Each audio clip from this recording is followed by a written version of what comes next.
Amishi, thank you so much for taking the time and showing up for the show. So excited to be here, Kathy. I've just been seeing you everywhere. Your book is jaw-dropping, and I just love seeing a woman doctor in this world, in this moment, bringing down so much truth, Oh, speaking so much truth.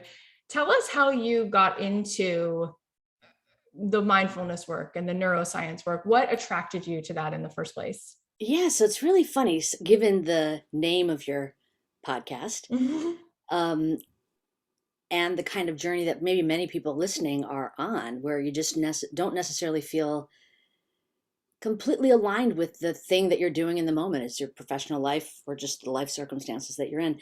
So my journey with neuroscience is much longer. I thought I was going to be a medical doctor, and then nope, didn't want to work in a hospital, didn't want to be around sick people.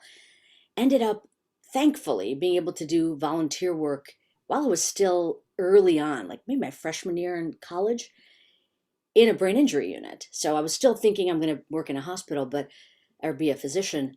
And I was like, I don't want to treat the brain. I want to understand it.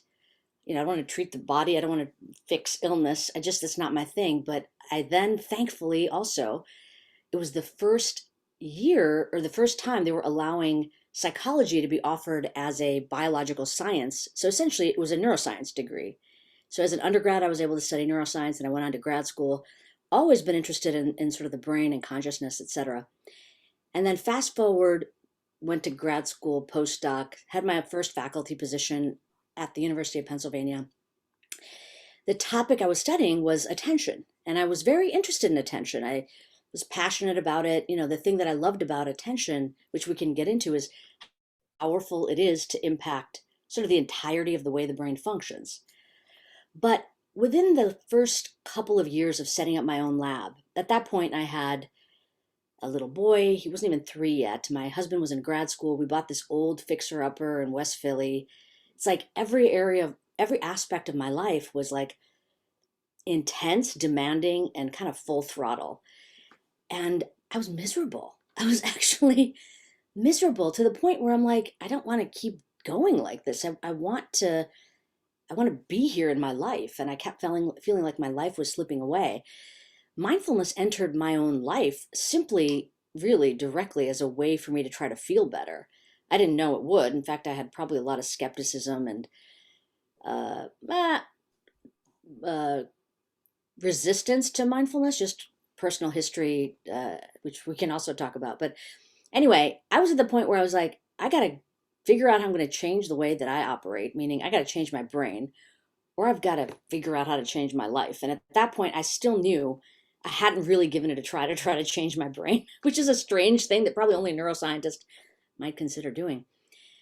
So I started practicing mindfulness. I realized that it was like a light bulb moment when I was like, you know what? This is changing my attention. And hey, I have all the tools in my lab to study it. So it wasn't that I changed my career path, but the pivot I made to dedicate my lab's resources to now studying mindfulness and attention, it like woke me up from the inside out. And everything started falling into place where now all of a sudden a sense of passion and joy and interest reemerged, even though the external circumstances were exactly the same. I'm literally hanging on every single word.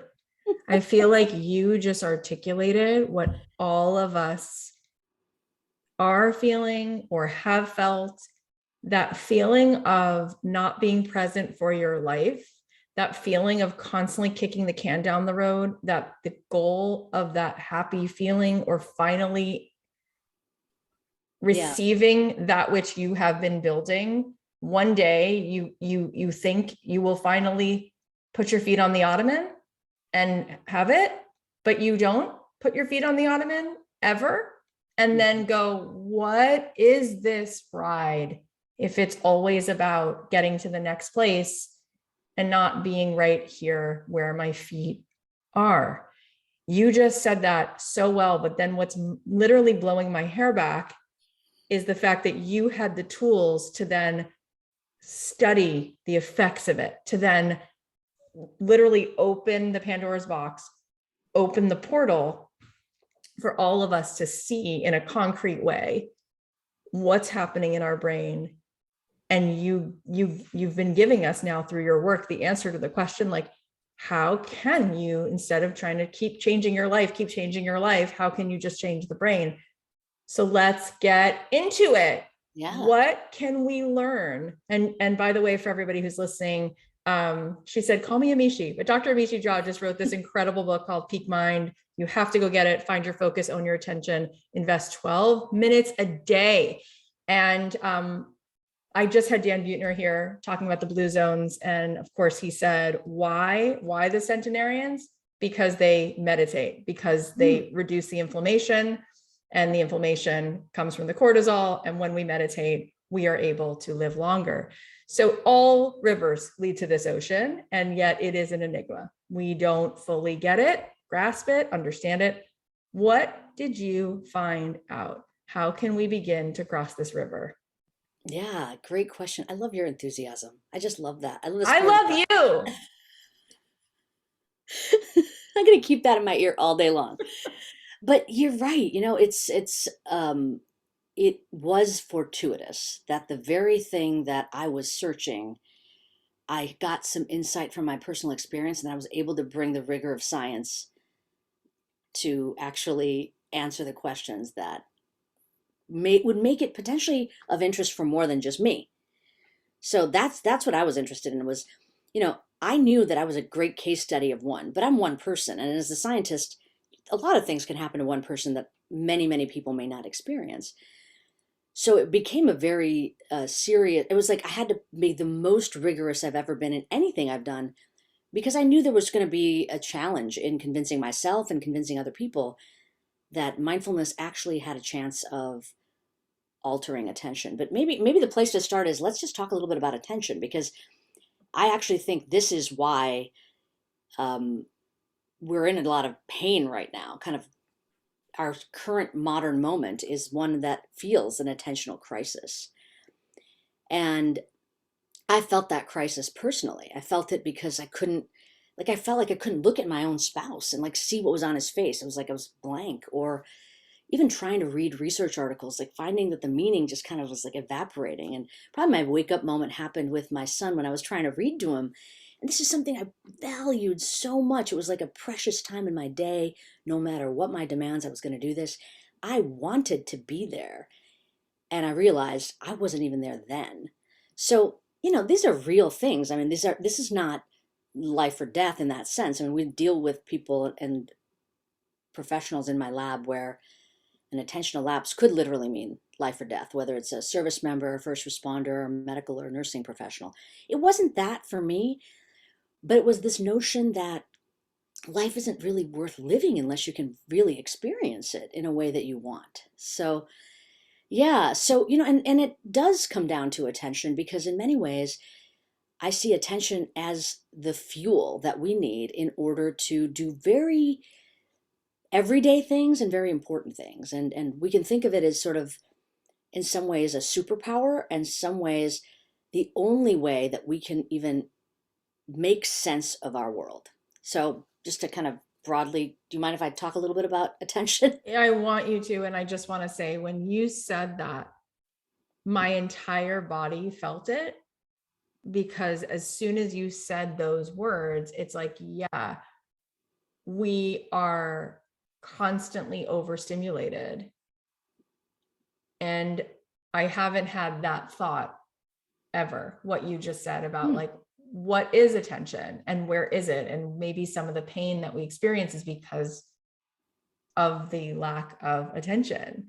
And then you said a few sentences later, like, the experience of actually living your life. Like, what a mic drop sentence. Like, Yeah. let's all just like sit and hold that. What would it feel like to actually have the experience of living the life you actually live? I mean, yeah, this is why I said to you before we started recording, you're everywhere. You've been on Joe Rogan, you've been on everybody's show, because your access to speaking this information into the world, you're doing it in such a clear, beautiful, profound way. And I am so excited. I feel just so grateful to be having this conversation. So, Oh, so let's talk yeah. about the attention, Yeah, how we can yeah. cultivate it, and what the heck has happened. It's Right, right. Because elusive. say it again, say the last sentence It's again. just become elusive, our attention. It has, yet it's the thing that is constantly under so much attack in some sense. Everybody wants it. Every app wants it.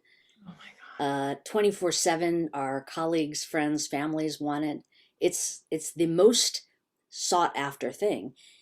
And the thing is that we have to remember that we need to own it in some sense. And that's actually one of the parts of, you mentioned my book. Thank you for mentioning it. But yeah, find your focus, own your attention. I mean, that notion of owning our attention is not something most of us think about. It's just something we take for granted. It's something that we've always had.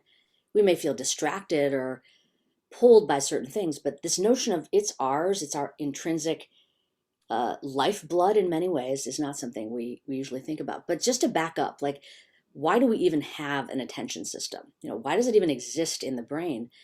A lot of that comes out of, well, let's just put it this way. The way that our attention functions now, given all of the challenges we might be experiencing, given the crisis of attention we might be in, it's actually the success story of human evolution. We are the success story of human evolution. Whatever we have right now that we carry around in our brains was selected for, I mean, refined generation after generation. It didn't happen on by accident, and it's not superfluous. We need it. We need it all the time. So one of the ways to think about why we have it and why we need it is, without attention, a brain without attention is essentially either completely blank, dark, doesn't understand the world, can't see the world, I mean, from any of its senses, or it's a complete cacophony where so much is happening that it's only experiencing and not filtering. So the most broad way to put a definition of this term attention is that it was a way for the brain to solve a giant problem it had, which is that there's just far more out there in the world and even within its own internal structures than it could fully process. So, attention is a way to select a subset of information, filter out everything that's not relevant, and highlight what is. And that's a way, if you think about, I use this metaphor a lot because I find it so handy. It's like we're in a darkened room. Just the phenomenology would be like we're in a darkened room and our attention is like a flashlight. So if you want to find out where the door is or figure out where you are, you survey the kind of external landscape. And Beautiful. wherever it It's a is that you, beautiful analogy. yeah, Mm-hmm. and wherever it is that you point that flashlight, you get more information, richer, crisper, clearer information. The very cool thing about this capacity is, through the course of evolution, we didn't just have it to be able to direct it to the external environment, but we can direct it internally. And this is frankly what makes us so uniquely capable as human beings. If you have an idea that pops into your head, you can shine the flashlight on it and pursue it. It becomes prominent in your thinking and everything else kind of fades away. Or if you have a memory and you want to kind of bring it to mind, you shine the flashlight on the memory and it has a richness to it that you might not have. So it becomes so useful for not just the external landscape, but the internal landscape. And that's just one way attention works. So just that's the starter for why we have it and how it works. I'll just say that one of the challenges I think that happens is, in addition to this flashlight being able to be directed to the external environment, to the internal environment, I think one of the reasons we have like a real pain point around our attention is because that same flashlight can get yanked around. So if you're in that same darkened room and you hear a weird rustling, you think you're alone, you hear a weird rustling. In that moment, you're going to take that flashlight and point it to wherever you heard the sound coming from. And why did you do that? Again, evolution designed us to quickly pivot to things that are threatening, uncertain, novel. And again, it's not just things in the external environment that have those qualities.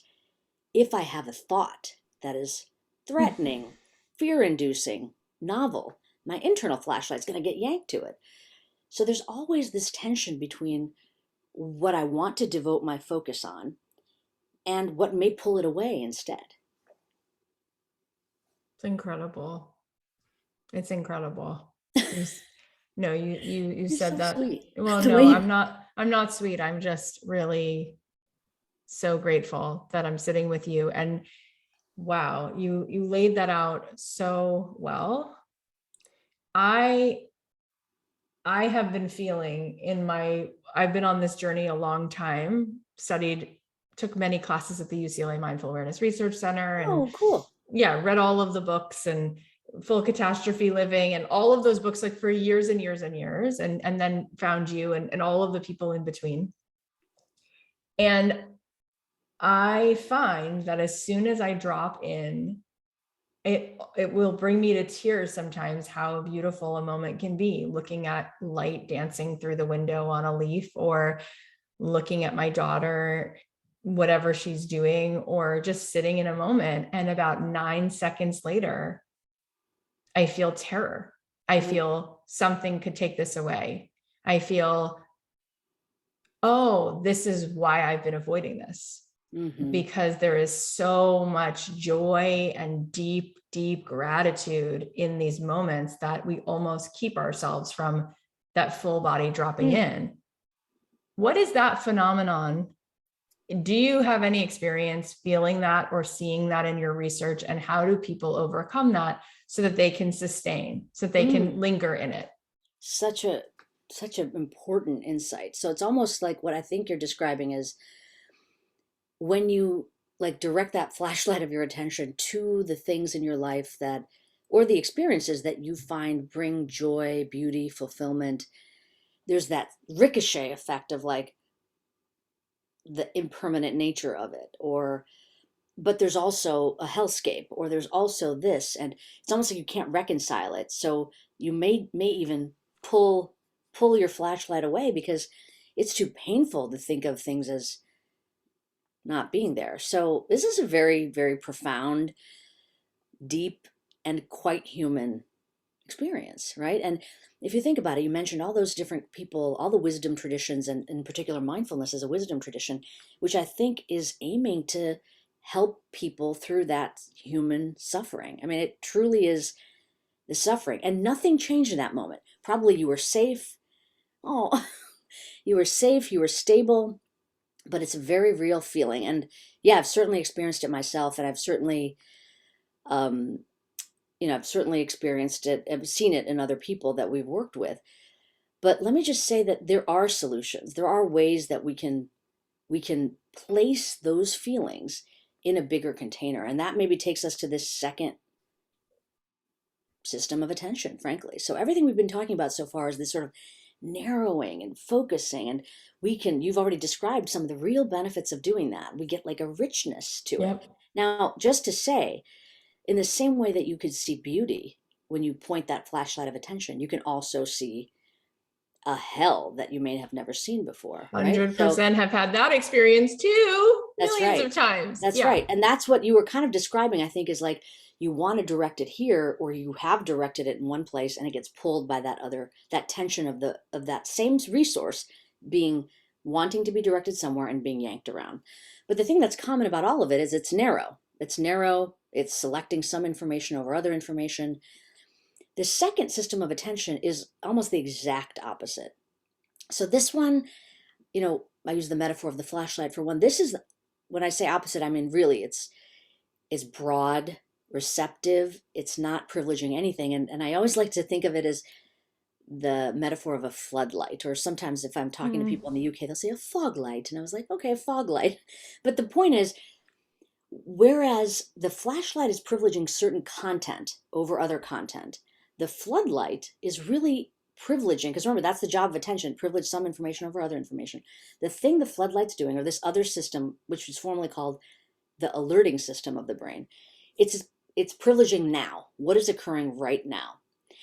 And this notion of a floodlight just came because I happen to have a light above my garage, and anytime there's a motion in my, in the area around the garage, the thing goes on, and it's like, oh, what's going on right now? So it's always about now. Another way to think about it, if you want to kind of remind yourself of this experience, if you're driving down the road or walking and you see a yellow flashing light, kind of like maybe by a construction site or school, that way you make your mind like, okay, be vigilant, be aware of what's happening. Right.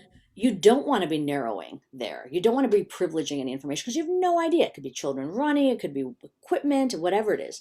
So you're there, you're readied, you're observant, and you're broadly open to what's going on.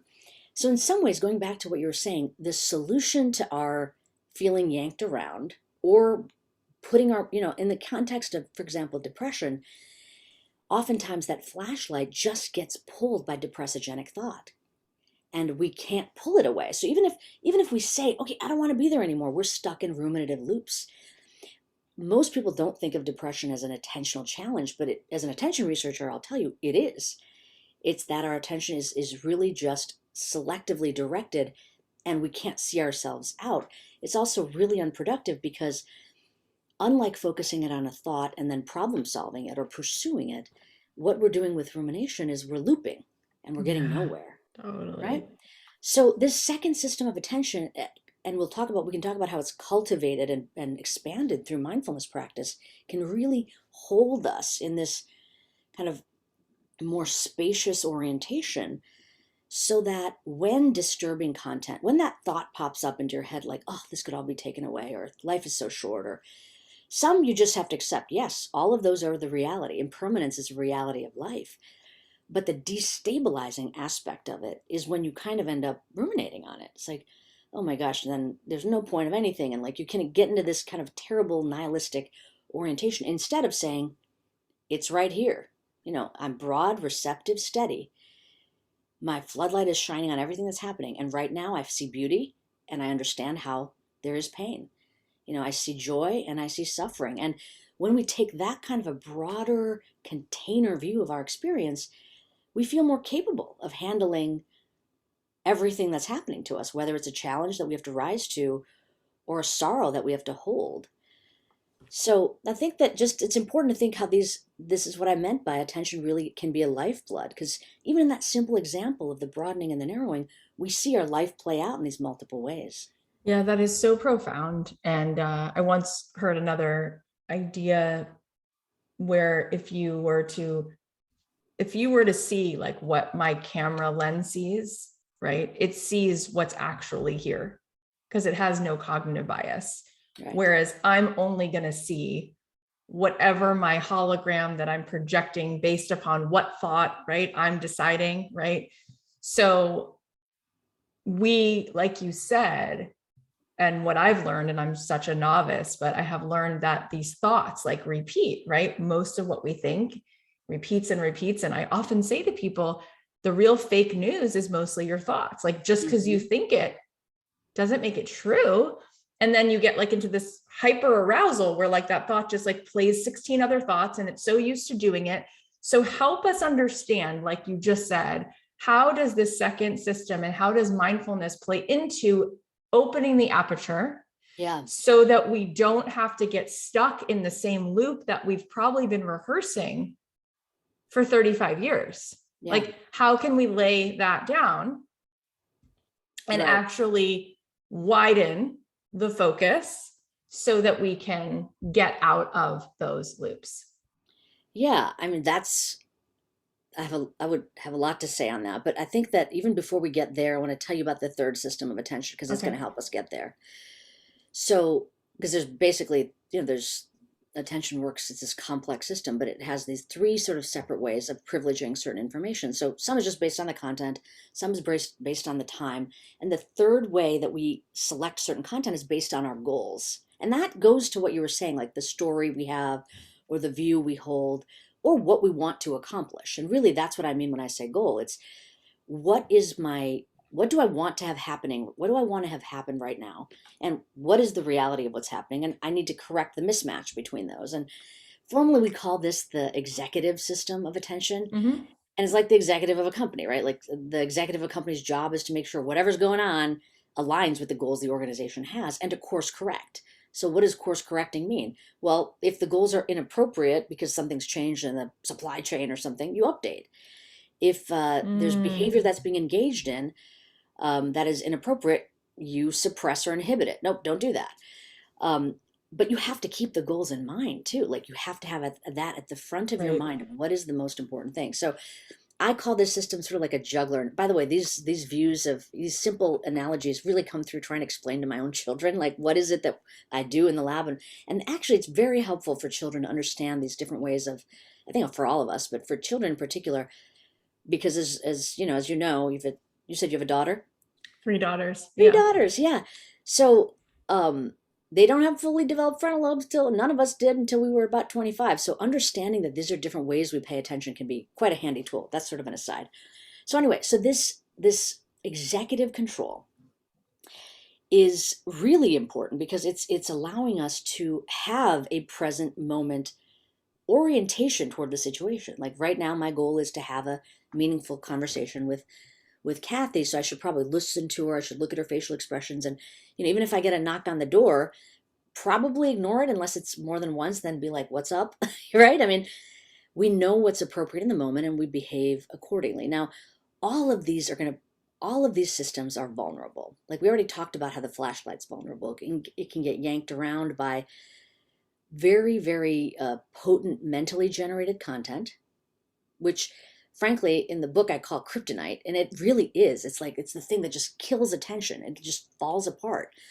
And we know these experiences too: stress, feeling threatened, and it could be not just like somebody's going to get me, but psychosocial threat, evaluative threat. The way I'm thought of is not appropriate or not good. And then poor mood. So when our mind generates that content, that flashlight will get hijacked. We can't do the right thing. When the floodlight gets into trouble, when it's not like we're just broad and receptive, but we're kind of hyper vigilant. It's like we're so here that we always think that there's like some kind of potential danger that we got to be alerted to. And then, of course, executive control can go wrong in many ways, but oftentimes it's like we don't remember the goal. I mean, like from simple things like you walk into a room with determination, you have no idea why you walk there, right? That's not consequential, but if you're having a difficult conversation with somebody that you love and you forget that this is for the purpose of deepening our connection or Right. solving a Great problem, example. we're going to go off in all kinds of directions and not course correct. So things can be consequential when they go wrong in all three of these systems. And when I look back at that moment I was describing to you, like in my own life of like, wow, I just don't have my attention here. It's just not here. The flashlight is who the hell knows where. I'm feeling like everything is like a blaring floodlight, like pointing at me. I can't even see. And executive control feels like it's offline. I was just on a search, especially if the goal was try to see if you can change your mind before you kind of rearrange the entirety of your life. What can train all of these? What can train them efficiently? And how can I start like training today on my own? Because I doubt with the complexity of what these functions are, taking a pill is going to help me all that much. Like it's too complex and nuanced to have one kind of neurochemical neurotransmitter system change all of it. So that's kind of how mindfulness entered. And really to get to your question, that's what we started studying. So I can definitely, we can dig into how mindfulness does change those kinds of systems to be able to widen the window, as you were saying, in some sense, to hold what's going on. Yeah. I mean, the way you just laid that out is new to me. I haven't Mm, heard all of those systems. I've heard pieces of that, but you just did that so beautifully. And I would like to dive into it. And I think my first question where we can start, because I mean, you literally just wrote a book on it. You probably have the equivalent of 12 books inside of you. So we'll start somewhere. And what I would say to you is, I think most of my listeners, and I don't know for sure, but can relate to the idea that they're on board. Like hearing you speak, I think people are probably like, yep, I'm on board. And I have been there over and over again, trying to meditate, trying to feel my feet on the ground. And it is hard. mhm. And like I said, we had Dan Buettner on the show. He talked about this very clear evidence that we will live longer when we have a meditation practice, when we're more mindful. All the things that it does for us, our body, reduces cortisol, all of these things. And yet, knowing it's not enough, right? So when people begin, Totally. okay, this is the Yeah. question. When people begin and they get still, woo, a lot of stuff comes up. What is that? And how can we sit there long enough to cross the river to where it's not so uncomfortable? What Okay. is that? And how can we move into it rather than just going, I'm out, I can't. Right. Yeah. So here's the thing. And, I was listening to some of your other episodes, and I was like, wow, this is a theme. It's truly a theme that comes up over and over again. And it's this notion, like you said earlier, which I loved the way you put it, like, put your feet up, right? This notion of like, Mhm. like I can take a breath. Right. We know what that feels like. What that feels like is like surrendering to the reality of what is with this accepting, loving heart. Like it is, and we're not fighting it. It doesn't even need to be okay. It just is. There's an ease about that feeling. So my, I don't know if you're gonna like or dislike my answer, but my basic answer is this has to happen kind of moment by moment. There is no, we cannot reify, and that's a tricky term, but I'm going to use it anyway. We can't reify our reality. Like reify basically, just like concretize, like it's all good now. Like it was bad and now it's Yep. good. Yep. And the reason that's so problematic is because of what you started out saying. And I love the way you said it with so much real, I felt the love and I felt the pain of the way you said it. Moments pass. One moment bliss, next moment hell. That is reality. And so to think, no, I got to hold on reality now. Oh, reality's awesome or reality's terrible. It's just not the model we want. And this is what the mindfulness practice is going to get us in touch with. So when we, and I totally agree with you, it's the same as physical exercise, right? We know we need it. I mean, it's like you go to any Right. medical Right. advice, 150 minutes a day, and it's like, I don't feel like it this morning. And it doesn't get you there. So let's talk about some of the resistance and pain points. So the first thing to say is like, what is a mindfulness practice and what is mindfulness? Let's just start there. So the way that I talk about mindfulness is going to obviously have attention at the center of it, but it's essentially paying attention to our present moment experience without editorializing about it or reacting to it, right? So attention, you already heard the term attention as an attention researcher. That's when my ears perked up. It was like, oh, okay. So it's like paying attention, like the flashlight is right now. It's in this moment. The floodlight is also in this moment. The juggler knows right now is the goal. Right now is the goal. So you're kind of aligning all three systems. But the quality of attention is the other thing. Like, like you said about your camera, you're getting the data of what's occurring without the story. And we don't really know how to do that. That is a really tricky thing. First of all, the idea that our mind is overlaying a story on reality is also, for most of us, like, what are you talking about? Like when that guy cut me off in traffic, it's because he's an asshole. It's not that there's a set of circumstances and I'm imposing that view on another human being. So these are things that we can wake up to, but let's start with just mindfulness, paying attention, present moment experience without what we call, editorializing or technically we call it conceptual elaboration. Now, again, like a little bit of a mouthful, but all that means is the concepts, the notion of thinking is just proliferates, just like hyperlinking when you're on the internet. And we're trying to do it without the hyperlinking. We're like, we're here, we're going to stay here. We're not going to click on the next link. Good. That's such a great way to say it. Yes. And you're making me think like it's so beautiful what you're saying. I mean, really, you are proposing, if I can put my own words so boldly, like it's equanimity, right? It's like being present for that which is. And this like brings tears to my eyes because it's like it requires allowing it to be as it is. And we have so much resistance to that. Yeah. Either because there is grief that we have not yet processed, or because there are dreams that we have not yet unpacked and come to terms with whatever they meant or didn't mean. And it's like allowing it to be as it is and accepting it as it is without adding all of the layers and all of the story and all of the narrative. It is beautiful. But like you said, you're never going to go, there it is. I've trapped the lightning in the bottle and now I will arrive at happiness for the rest of my life. It's like, that is not the human not its nature. That's not the nature experience. Of life. That's not the nature of reality. Yeah. Right. We have to come to what is as it is. Yeah. not as we decided. And that is just what you just said, the layers deep. Yeah. It's unbelievable. Yeah. But here's the other kind of paradox of all of this. Unless we do that, we can never get what we want. We will never get there to achieve our goals unless we're able to accept our way there, which is like wrap your head around that one. Unless I accept what is happening right now, I won't get to my goal. And I'm saying that not to be, it's a spiritual kind of a concept, but I'm not saying it that way. I'm saying it from a cognitive neuroscience point of view. Like your brain will not be able to hold a goal and allow you to plan toward that goal if you are in a constant state of editorializing, reacting, proliferating, laying on stories, because frankly, the mental workspace that we have is limited.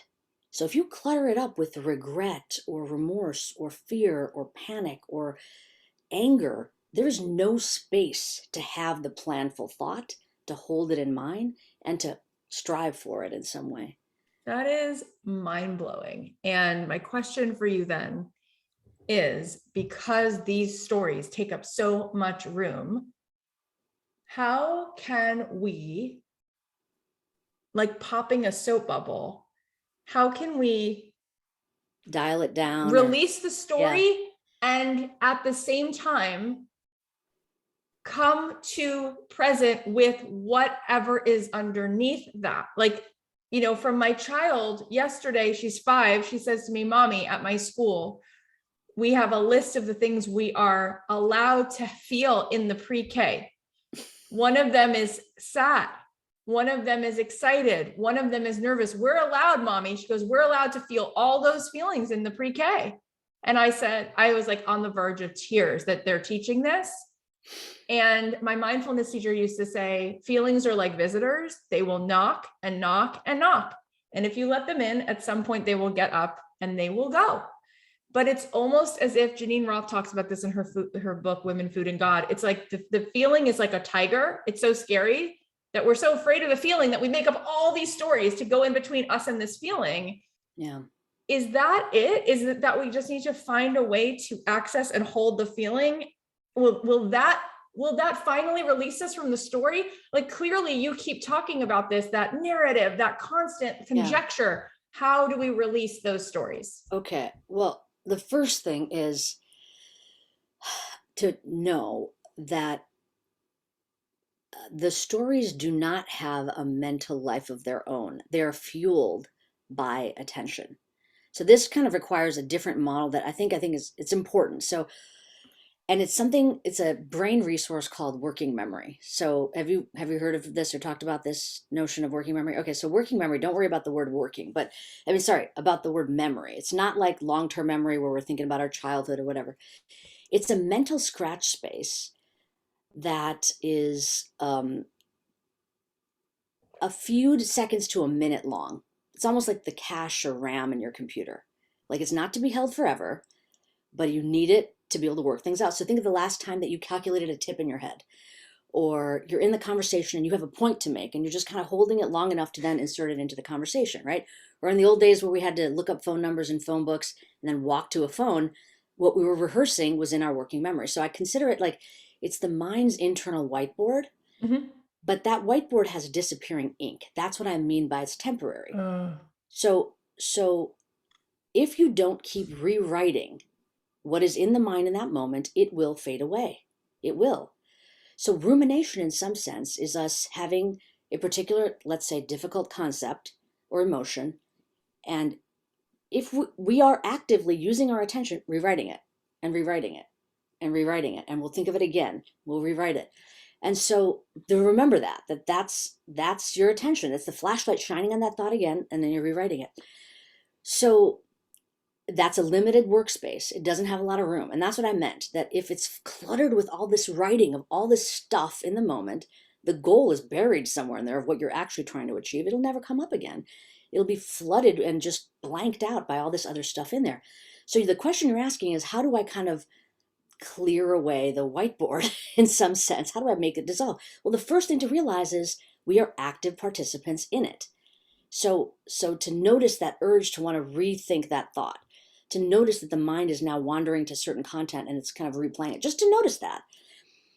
Then we go to like the mindfulness practice itself, I think, to kind of unpack this. So let's just think of a basic mind. We define mindfulness, but what's a basic mindfulness practice, a foundational practice? Mindfulness of the breath, right?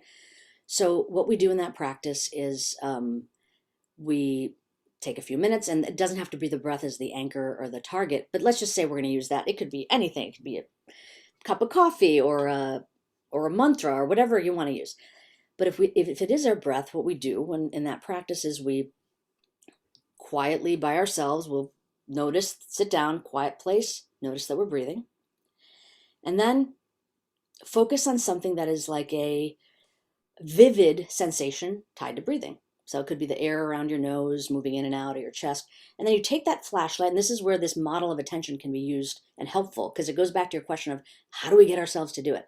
So just think of your mindfulness practice as attention training. And as a lot of my military colleagues call it, push-ups for the mind. That's what you gave us, Amishi. It's a push-up. So what are the components of this mental push-up?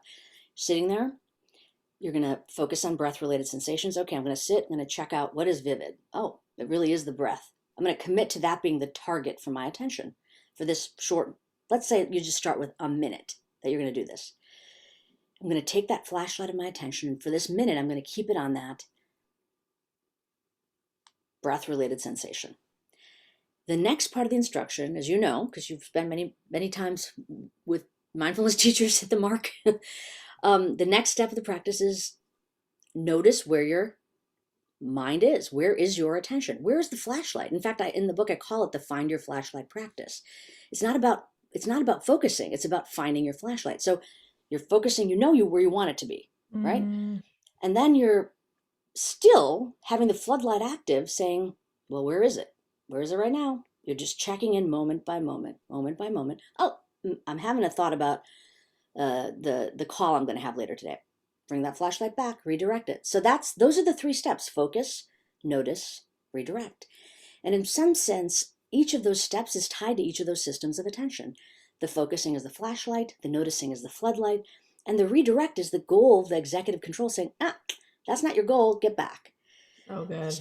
So as we do this over and over again, what do we gain? Well, first of all, we gain this notion of I am capable of focusing my flashlight. I can do it.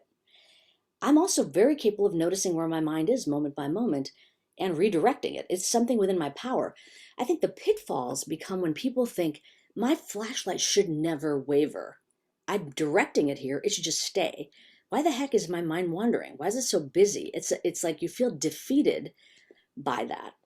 But here's the reality. Your mind, as a human being, your mind is going to wander. In fact, the research suggests 50% of our waking moments, our attention will not be in the task at hand. And that includes when the task at hand is meditation.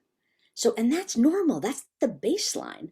If you're experiencing stress or any other difficult circumstances, that number is going to be higher. So there's nothing wrong with a mind that wanders. Get it out of your head that you ever are going to clear your mind. The whiteboard will never be blank. It will always have something on it. Always.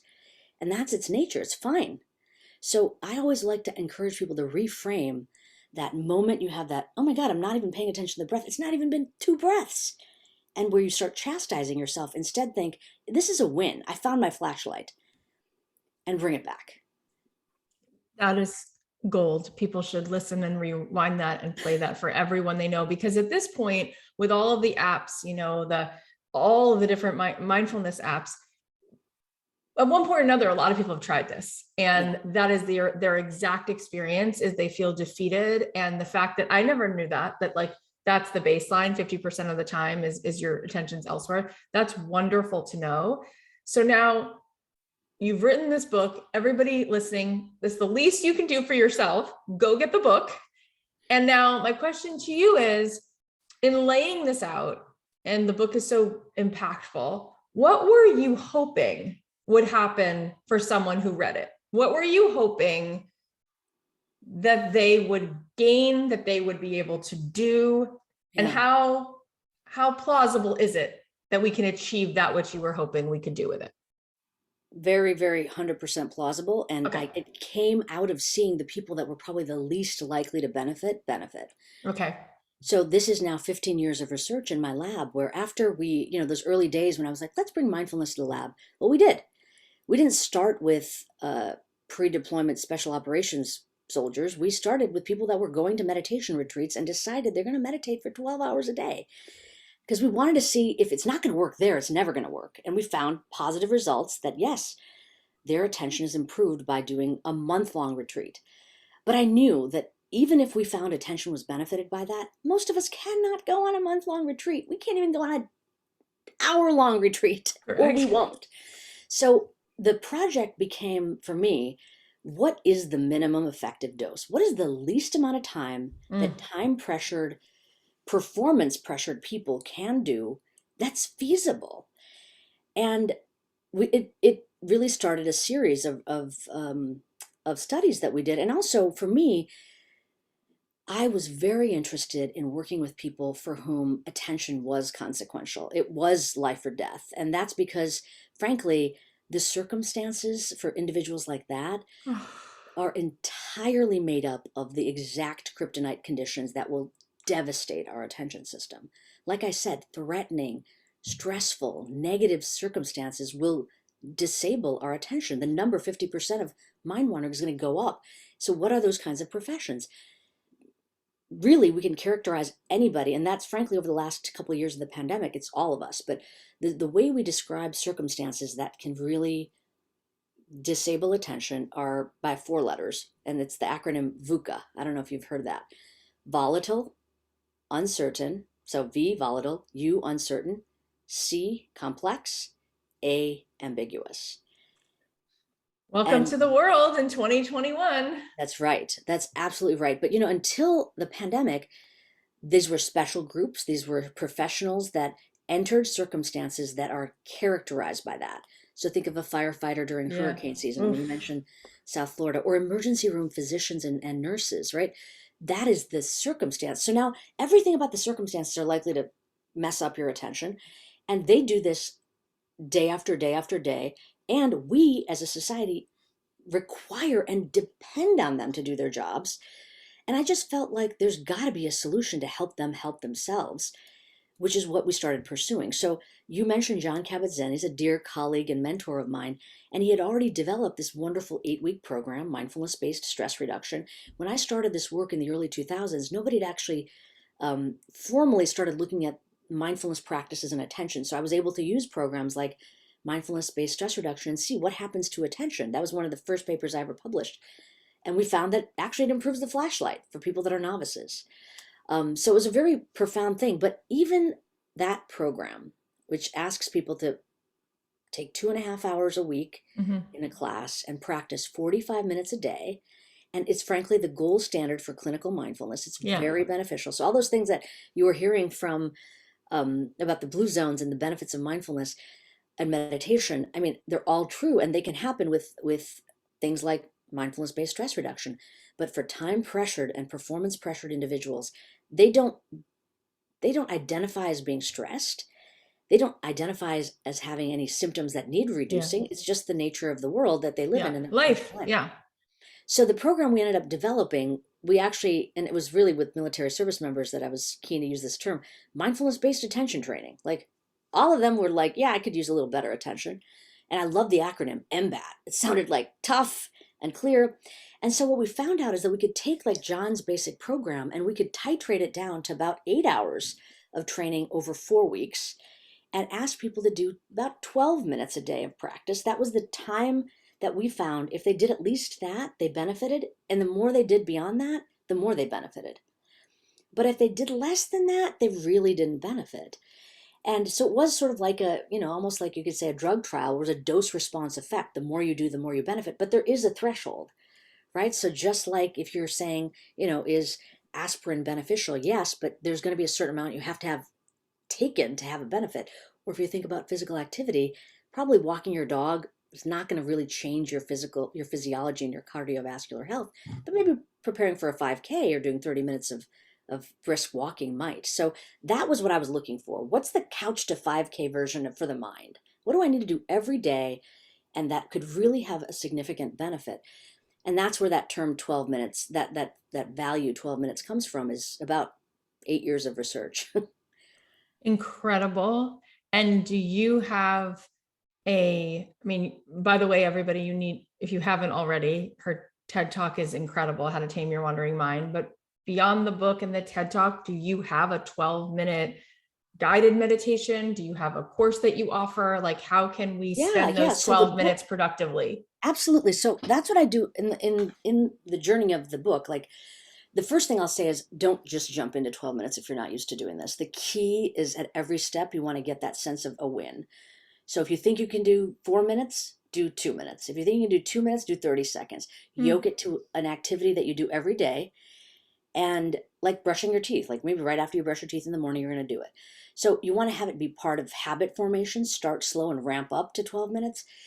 And then throughout the course of the book, I give various guided practices that people can try out.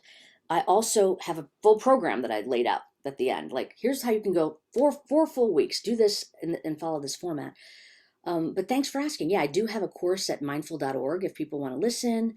And yes, I have recorded guided practices if they want to do, and they're each 12 minutes long, so you can do them along with me. But the key is this, that I think the resistance and the frustration people have regarding practicing mindfulness, it comes from the expectation that they can do things like clear their mind, which is never possible.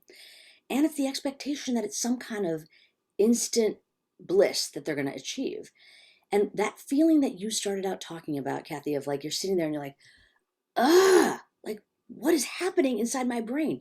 That familiarity you get with, the asshole in your mind, as Dan Harris likes to say, or like just the cacophony of noise and chatter. It's destabilizing. It's like a rude wake up call. It can be very uncomfortable.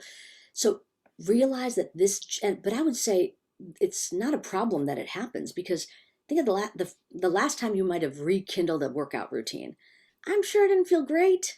It doesn't feel great to start running again if you haven't been running, or lifting weights if you haven't been lifting weights. You realize that, and you have an expectation that, yeah, it's not going to feel great, but at some point it won't feel terrible. And I know how I feel if I keep doing it. And there's like a little bit of a trust there. There's a culture of understanding this is good for you. It's a normal thing that everybody's supposed to be doing. We don't have that cultural understanding for the mind. And we certainly don't have it for mindfulness practice daily, but we need to have that same orientation. So, and we can have that orientation. So let's disabuse ourselves of the notion of clearing the mind, or that we're going to have some ethereal, blissful experience. What we will get, though, the real win, is we're going to own our own attention. We're going to know where it is moment by moment. And frankly, the only way we're going to ever have positive, enduring change, lasting fulfillment, is through every single moment of our lives. The lasting part is the active, effortful redirect. And we've got to practice for that. You're so brilliant. And I have been sitting in those huge collective sits. I have spent day-long Vipassana. I've done all of this stuff. I have never heard it said in such a easy to access way as how you just laid this out. And you're so generous. Like, you've done so many of these interviews, talk about being present. You are so present and loving. And I so appreciate you, really. We will put links to your course, to the book, to the TED Talk, all of that. I really highly recommend people just grab the course so they can just like get in the habit and do the book and the course together. Before we sign off, my question for you is, how does your life feel to you now that you've been doing this? How much of your living experience do you now experience? I think the main thing is any really difficult moment, I don't think is going to last forever. And any beautiful moment, I don't think is going to last forever.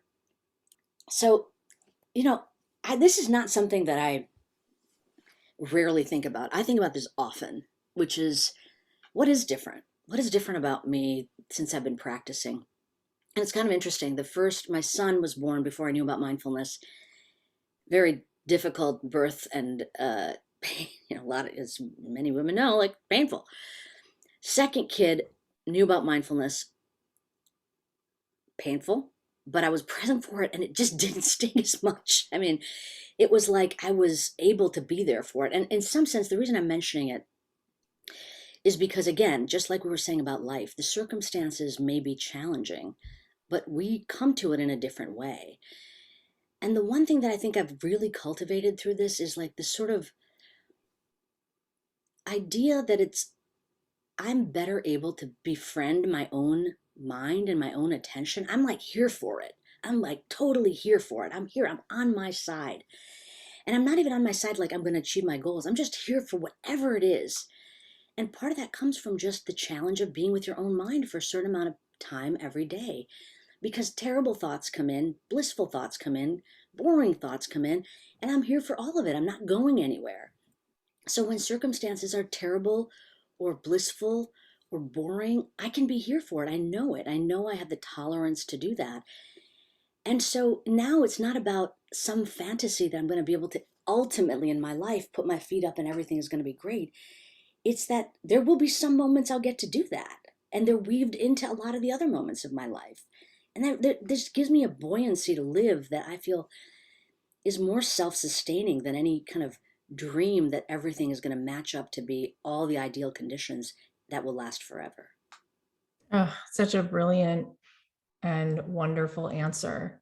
Just befriending your mind, right? And then therefore being able to be with whatever is with more capacity and actually letting go of the expectation that you're going to arrive at some Yeah. destination. And it's kind of funny, just to wrap up, but the term peak mind, I mean, to use that word peak mind, in some sense, it was a play on that whole notion. When you hear it, you might think of like a successory, like woman on mountaintop, like I did it. But it wasn't that. It was that even if I was grief stricken or extremely sad or extremely joyous, like I could be there for all of it. I could just be there for all of it. The peak was having full access to my own mind and my own attention. I'm sure you've already heard this. Somebody has said this to you, but last Christmas, that new Pixar movie came out, Soul.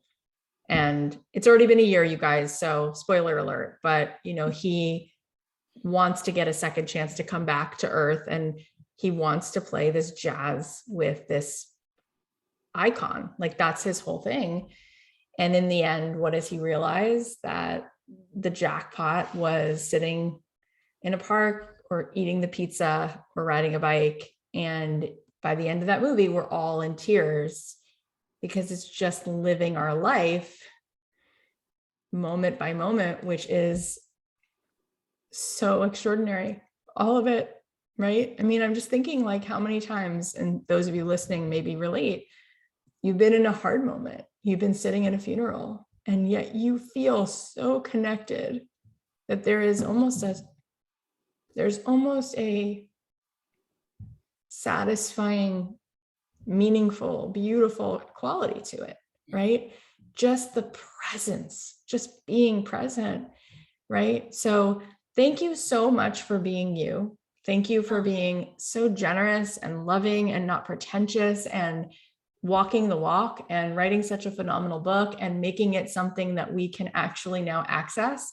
I love how you broke that into tiny steps and said, if you think you can do 2 minutes, do a minute, 4 minutes, do 2. Oh, what a gift to hear that from such a phenomenal teacher. So tell us where we can buy the book and repeat one more time where we can grab the course. Oh, sure. So let's start with the course, mindful.org. And if you just go there and type in my name, Amishi Ja, you'll find a link to the course. You can get a copy of the book, actually, if you sign up for the course.